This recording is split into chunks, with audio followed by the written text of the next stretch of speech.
Hello everyone, welcome to Cinematic Stories Recapped. Today we will review Yuyu Hakusho, a masterpiece that once evoked a passionate response among the post-80s and 90s generations, has finally been presented to the world as a live-action adaptation after 5 years of meticulous crafting. Through carefully chosen characters, heart-stopping battle scenes, and extraordinarily realistic special effects, it's bound to rekindle your initial passion and lead you back to the origin of the dream.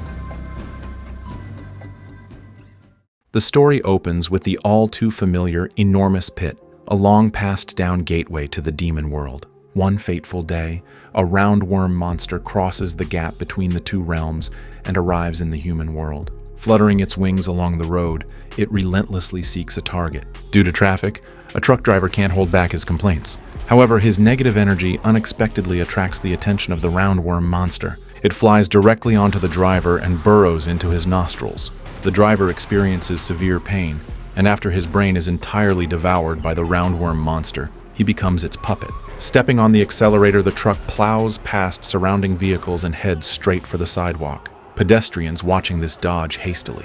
At this moment, a high school student, Yusuke, notices a young boy in the middle of the road. Without any hesitation, he rushes forward to push the boy out of danger's path. However, Yusuke is unexpectedly knocked down in the process of saving the boy. When he opens his eyes again, he finds himself being lifted onto a stretcher by a group of medical staff, his face filled with confusion. At this moment, he hears Keiko's calls from a distance. Just as Yusuke tries to explain, he finds the paramedics passing directly through his body.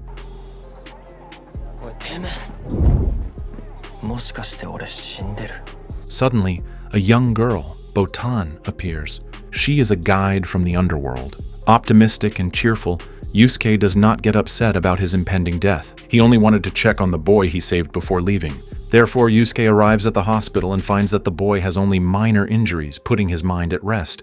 However, to Yusuke's surprise, Botan is not trying to lead him to hell. On the surface, Yusuke is a rebellious teenager, but no one expected him to be willing to sacrifice himself to save others. Hence, in the spirit world, neither heaven nor hell has a place for Yusuke.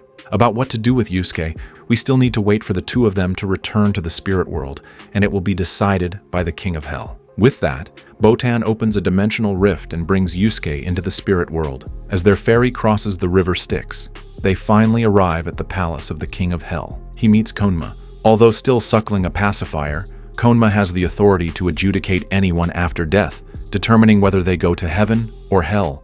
However, Yusuke currently has no place in either heaven or hell, so Konma plans to resurrect Yusuke. But the condition for resurrection is that Yusuke must become a detective in the spirit world and solve some monster incidents in the human world. Once, the demon world and the human world were interconnected, so demons could often cross boundaries to capture humans at will. Later, the gods created an independent spirit world, segregating the demon and human worlds.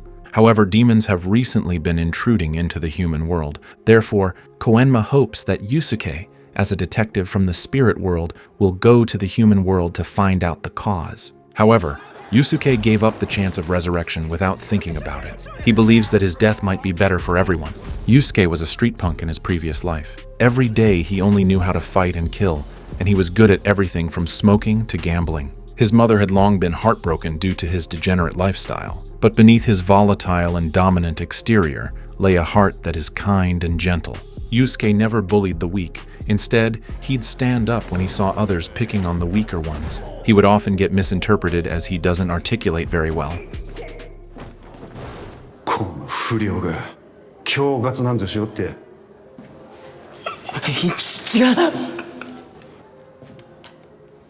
The only person who understands him is his childhood friend, Keiko. Seeing that Yusuke didn't want to be resurrected, Koenma could only ask Botan to stay with Yusuke to persuade him to change his mind. Botan tells Yusuke that the most direct way to know the world's evaluation of him is to attend his own funeral. So, accompanied by Botan, they arrive at the mourning hall. Yusuke sees a classmate he had helped before and wanted to donate money to him. Unexpectedly, that classmate was surrounded by those bad boys. Not only did they steal Kurino's money, but they also beat him mercilessly. The weak young man, who had been bullied but never fought back, is now struggling to retrieve the stolen money. Fortunately, Kuwabara, who considers Yusuke as his arch-nemesis, arrives with a group of people and promptly drives the hooligans away.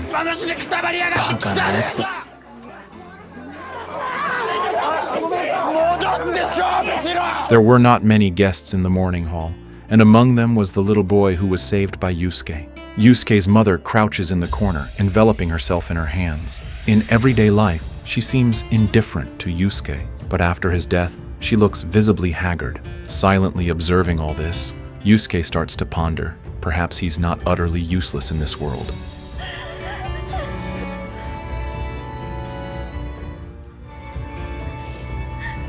At night, those gangsters found Kirino again and returned all the humiliation they had suffered during the day to him.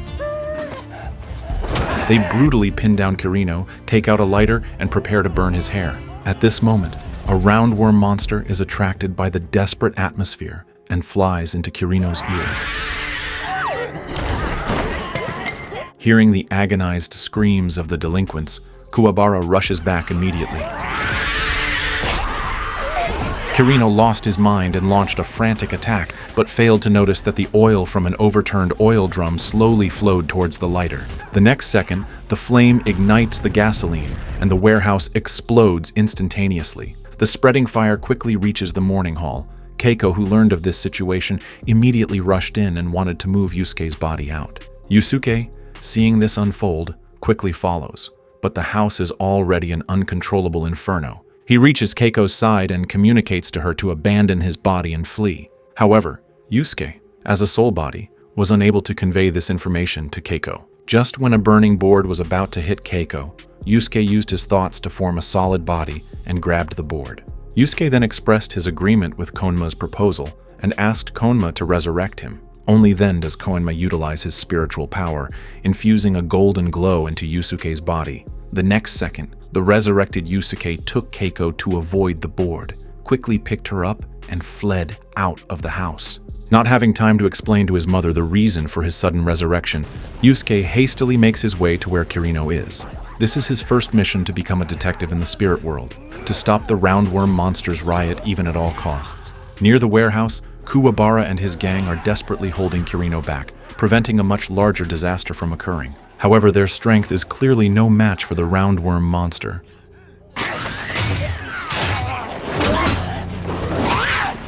With Kirino's iron rod about to strike, Yusuke finally arrives in the nick of time and sends Kirino flying with a powerful kick. Yusuke helps Kuwabara up, then strides over to Kirino, attempting to awaken his consciousness. Once possessed by the roundworm monster, Kirino's combat capabilities enhance dramatically, effortlessly sending Yusuke flying with a single blow. Kirino, who was controlled by the roundworm monster, was completely different from before. His strong attack forced Yusuke to defend. At this time, Koenma tells Yusuke that Kirino's demonization has become more and more serious, and if the roundworm monster cannot be expelled in time, he will never be able to return to human form. To expel the roundworm monster, Yusuke needs to master spiritual power. Caught in this precarious situation, Yusuke doesn't hesitate in asking Koenma to teach him spiritual techniques. At this time, Kirino's facial cells were constantly changing and looked creepy. His arm deformed and turned into a sharp blade. Increasingly cornered under Kirino's relentless assault, Yusuke eventually gets hurt. Despite putting up a robust fight, Yusuke is quickly sent flying again.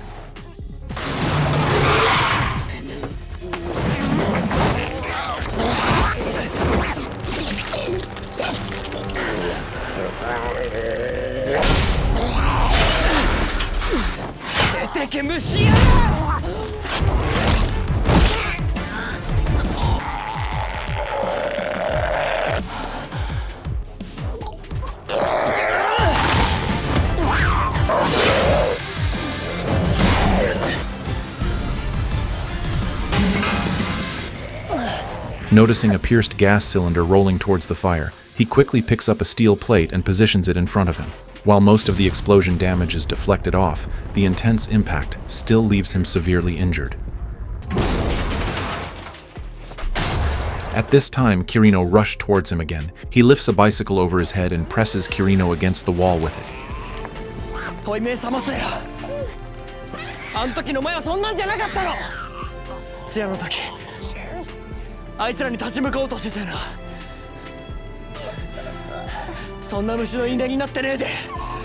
目覚ませよ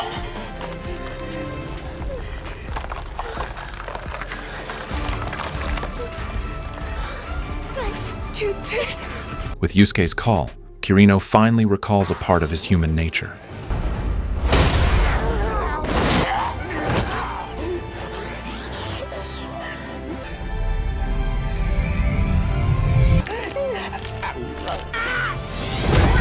The roundworm monster is finally expelled from his body. Quick on his feet, Yusuke rushes forward, captures it, and delivers the final blow.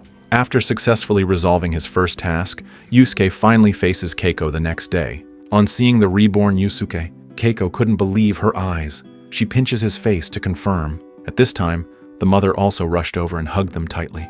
The sorrow that had accumulated in their hearts disappeared into thin air in that moment. But the roundworm monster is just the beginning. Konma's real task for Yusuke is to confront the infamous 3 thieves of the demon world. Not long ago, they had stolen the 3 sacred treasures that were originally guarded by the spirit world. Yet, as of right now, Yusuke can't even handle an ordinary demon soldier. Therefore, Koenma once again sends Botan to guide Yusuke back to the spirit world. However, several days passed, and Yusuke still could not control his spiritual power. During this training period for Yusuke, the first disaster has already struck the human world. Goki, one of the 3 major demons, swept away countless children's souls in a human park with his rapacious orb. The spirit gun is the only way to counter these 3 major demons, but Yusuke just can't learn it.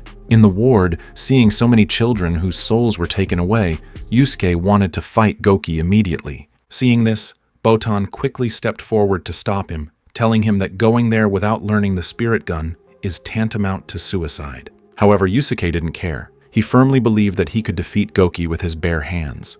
Just as Yusuke was about to leave the hospital, he was suddenly called back by Kuwabara. He wanted to know why Yusuke had been resurrected after death and how the monster last night was defeated. Yusuke did not hide the truth, but told him it.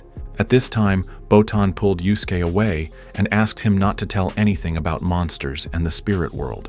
Botan revealed to Yusuke that Goki, one of the 3 monsters, eats human souls for a living and has caused serious harm to the world. Before challenging Goki, Yusuke went to Keiko's ramen shop and incidentally met Masaru, whom he had saved before. Masaru told Yusuke that many children in their community had recently fallen into a coma. Yusuke immediately realized that all this must have been caused by Goki stealing their souls. So, he rushed to the community, found Goki who was about to leave, and chased him without hesitation. Goki deliberately lured Yusuke to an abandoned car factory. When Yusuke arrived, he only found a rapacious orb. Just as Yusuke tried to pick it up, he was suddenly ambushed by Goki. He was knocked off by a hit. When he looked up, he saw Goki already launching an attack on him. In the face of absolute power, Yusuke must stay flexible to dodge Goki's attacks.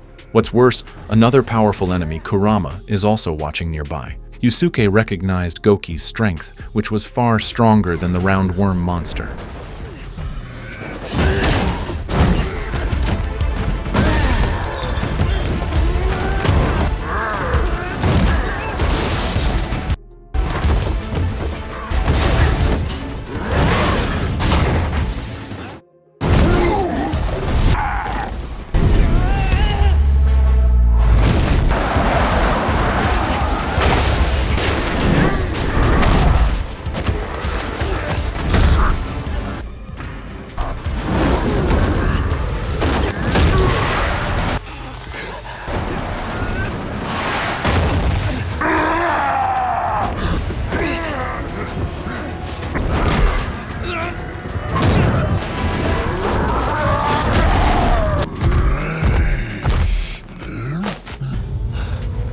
To defeat Goki, he needs to master the technique of Spirit Gun, but he hasn't fully grasped it yet. He could only hide behind the car, waiting for the moment to strike.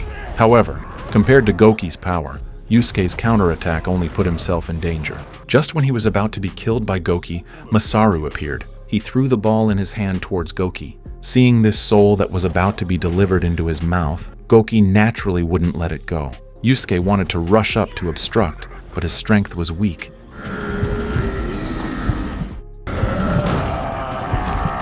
And he could only watch as Masaru's soul was absorbed by Goki. However, when Goki was about to swallow this soul, Yusuke burst out with a powerful energy. He rushed to Goki and successfully took back Masaru's soul from his mouth. The spirit gun was shot at close range, directly killing Goki. The stolen souls also escaped from the rapacious orb one after another, returning to the bodies of the children.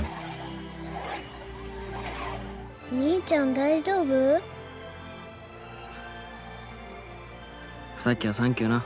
At this moment, Kurama was still standing there, not attacking Yusuke. Yusuke told Botan about Kurama's appearance. After hearing Yusuke's words, Botan said that Kurama was far stronger than Goki. The mirror of darkness in Kurama's hand would fulfill any wish just by gazing at it on a full moon night, so they had to seize the mirror of darkness before that. By chance, Yusuke met Kurama on the street. He followed Kurama to a flower shop and then to a hospital. When he reached the door of the ward, Kurama suddenly appeared behind him. Kurama told him that he had no malice and would return the mirror of darkness after fulfilling his wish. At this time, the woman on the hospital bed discovered Kurama, and it turned out that this woman was Kurama's mother in the human world. After the two left the ward, Kurama told Yusuke what had happened. It turns out that he was chased by enemies back then. Although he successfully escaped from the demon world, he was severely injured. In order to survive, he reincarnated into a human. Originally, he planned to leave after recovering from his injuries, but he didn't expect that because of the woman's careful care. He developed a family affection for her. Now that the woman has been diagnosed with a terminal illness, he wants to use the mirror of darkness to heal her.